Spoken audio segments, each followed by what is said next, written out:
সুপ্রিয় দর্শক, আপনাদের সবাইকে স্বাগত জানিয়ে শুরু করছি এনটিভির সাপ্তাহিক আয়োজন সেলিব্রিটি শো স্বর্ণালী স্মৃতি। আপনাদের সঙ্গে আছি আমি লাবণ্য। প্রতি পর্বে আমরা আমন্ত্রণ জানাই একজন চলচ্চিত্র ব্যক্তিত্বকে। আমাদের সঙ্গে থাকেন দুজন সঙ্গীত শিল্পী।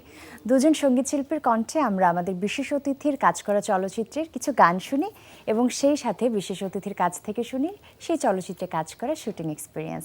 আজ আমাদের সাথে স্টুডিওতে উপস্থিত আছেন একজন ইয়াং ট্যালেন্টেড হিরো নীরব। ভাইয়া স্বাগত স্বর্ণালী স্মৃতির আয়োজনে। কেমন আছেন? থ্যাংক ইউ, আমি খুব ভালো আছি আলহামদুলিল্লাহ। আমরা একটু সঙ্গীত শিল্পীদের সাথে পরিচিত হয়ে নিই। আমাদের সঙ্গে আছেন ঋতু, জনি বড়ুয়া। ভাই, আমরা আপনাকে প্রথমে খুব পপুলার একজন মডেল হিসেবে চিনতাম, ছোট পর্দাতেও দেখেছি, তারপরে নীরব বড় পর্দায় সরব হয়ে উঠল। তো নীরবের একটু বড় পর্দায় সরব হওয়ার গল্পটা শুনতে চাই। না, আসলে এটার মানে গল্প না, এটা আসলে একটার পর একটা ঘটনার ফলে এখানে আসি। আমার ছোটবেলার কোনো এরকম প্ল্যানিং ছিল না যে মিডিয়ায় কাজ করব বা সিনেমা করব বা নাটক করব, এরকম কোনো প্ল্যানিং ছিল না। বাট আমি আমার এলাকায় আমার ফ্রেন্ড ছিল, আমাদের খুব কাছের ফ্রেন্ড, ওর বাসায় গিয়ে দেখি যে ওর অনেকগুলো ছবি লাগানো। পরে বাট ওর ছবি আমি জানতাম না। আমি ছবি দেখে বললাম, ভাই এটা কার ছবি? বলে আমার। আমি সেই বেটা, এটা তোর ছবি কেন? বলছে না দোস্ত, এটা আমার। তখন আমি বললাম যে মানে আমি বিশ্বাসই করি না। বলছে যে তুই মানে কীরকম? পরে অনেকক্ষণ তাকায় দেখি ওর ছবি, কিন্তু অনেক সুন্দর করে মানে পলিশড একটা চেহারা। পরে তখন আমি বললাম যে এই ছবি কেন তুলছিস? পরে বলছে মডেলিংয়ের জন্য।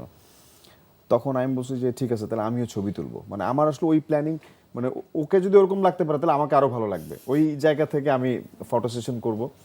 তারপরে ওই আমাকে নিয়ে বলতো যে দোস্ত চল মডেলিং কর, এই কর ওই কর, আমাকে নিয়ে ঘুরতো। ওর নাম হচ্ছে ডেভিড। তো এইভাবে করে আস্তে আস্তে কাজ করা।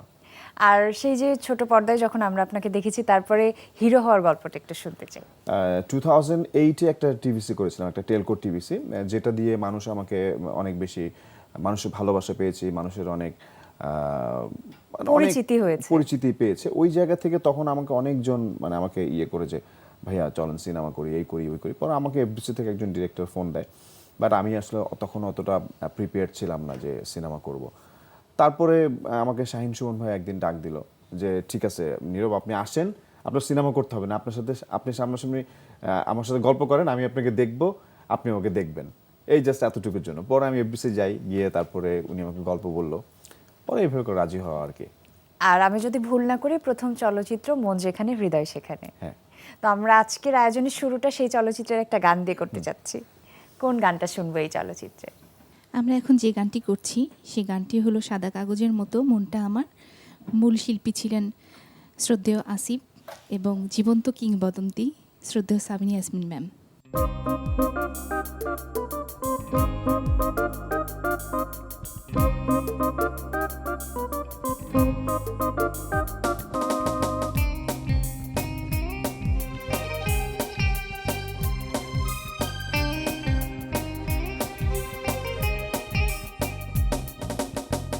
সাদা কাগজের মতো মনটা তোমার, তাতে তুমি লিখেছো তোমারই না। ভালোবাসা কারে বলে আজ জানলাম, ভালোবাসা কারে বলে আজ জানলাম।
এই তো প্রথম কাছে তোমাকে নিলে, হাজার স্বপ্ন রাগিয়ে দিলে।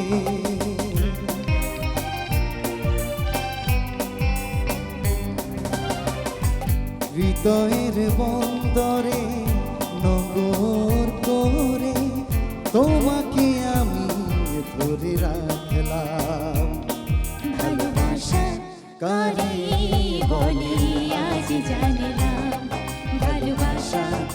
কারে বলি আজ জানলাম সাদা কাগজের মতো মনটাই আমার তাতে তুমি লিখেছো তোমারই নাম ভালোবাসা কারে বলি আজ জানলাম ভালোবাসা কারে বলি আজ জানলাম ভালোবাসা কারে বলে আজ জানলাম ভালোবাসা কারে বলে আজ জানলাম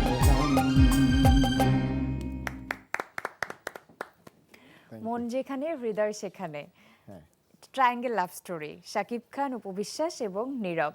তো প্রথম চলচ্চিত্রের শুটিং এর এক্সপিরিয়েন্স কেমন ছিল? প্রথম ক্যামেরার সামনে দাঁড়ানো নিশ্চয়ই মানে বড় পর্দার জন্য প্রথম ক্যামেরার সামনে আমার দাঁড়ানো, আসলে- সব মিলে কেমন ছিল অভিজ্ঞতা? সর্বপ্রথম যেটা বলবো যে আমার এই গানটার এবং মানে ফিল্ম রিলেটেড কিছু মানে ঘটনা আছে, যে ঘটনাটা শেয়ার করতে চাই। সেটা হচ্ছে যে আমি আর প্রভা একটা ফটোশ্যুট করছিলাম জানুয়ারি মাসে, সেই 2008-এর শ্যুট করছিলাম। তখন মানে আমাদের ভ্যালেন্টাইনের কাভারে শ্যুট করছিলাম। হঠাৎ করে একজন স্টিল ক্যামেরাম্যান এসে আমাদের শ্যুটের মাঝখানে এসে বললো যে নীরব ভাই, আপনাকে মান্না ভাই ডাকে।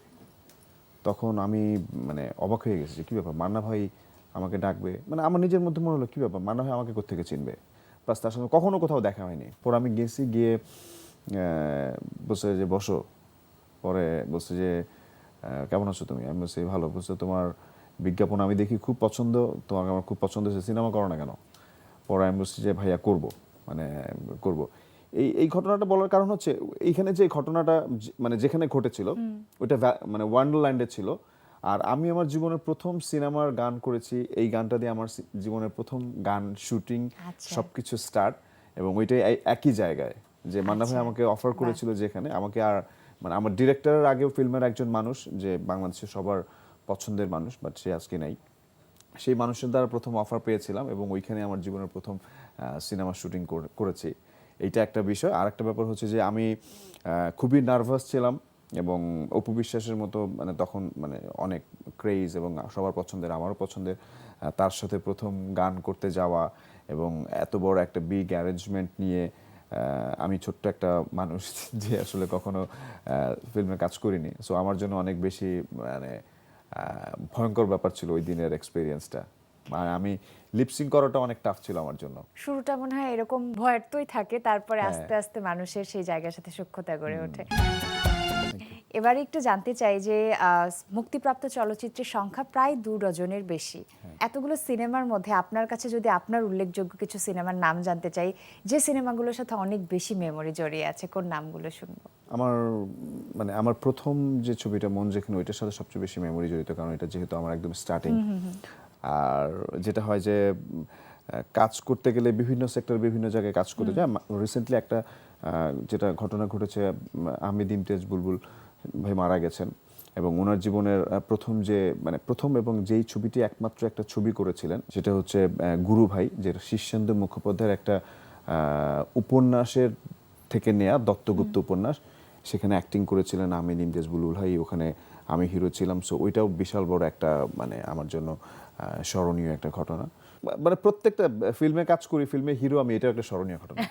বা চমৎকার করে কিন্তু শেষের কথাটা আপনি বললেন। তো আরো গল্প শুনবো, এবার একটা গান শুনে আসি। কোন গানটি শুনছি এবার? আমরা এখন যে গানটি করছি, বাতাসে কান পেতে থাকি, মূল শিল্পী আরিফিন রুমি এবং ন্যান্সি। তনক ধুম তা তা তক্তর ধিনা ধুম তনক ধুম তা তা নক্তর ধিনা ধুম তনক ধুম তা তা তক্তর ধিনা ধুম তনক ধুম তা তা নক্তর ধিনা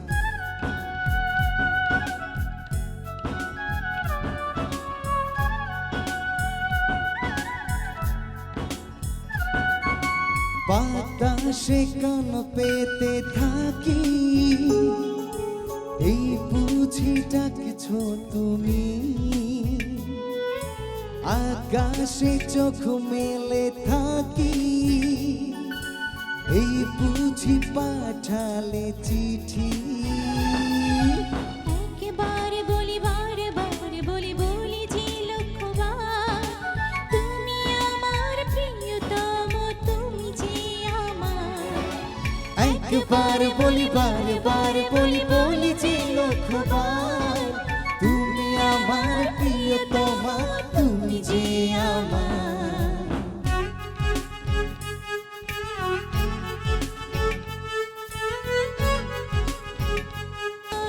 তুমি যে আমার ও একবার বলি বারবার বলি বলি যে লক্ষ্যবার, তুমি আমার প্রিয়তমা, তুমি যে আমার।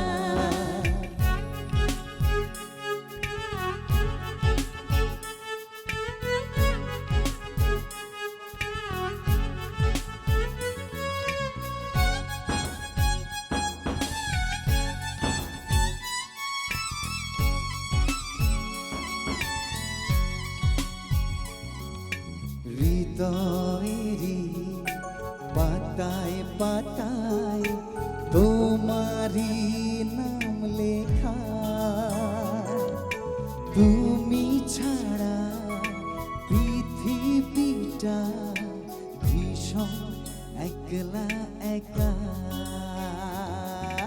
ধুম তানাক ধুম তা তা তাকড় দিন ধুম তানাক ধুম তা তা তাকড় দিন। হৃদয়েরই পাতায় পাতায় ভীষণ একলা একা।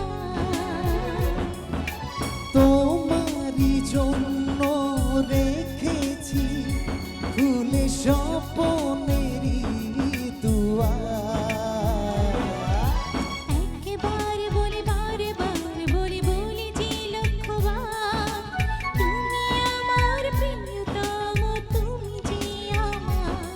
ও একবার বলি বারবার বলি বলি যে লক্ষ্যবার, তুমি আমার প্রিয়তমা, তুমি যে আমার। বাতাসে কান পেতে থাকি, এই বুঝি ডাকছো তুমি।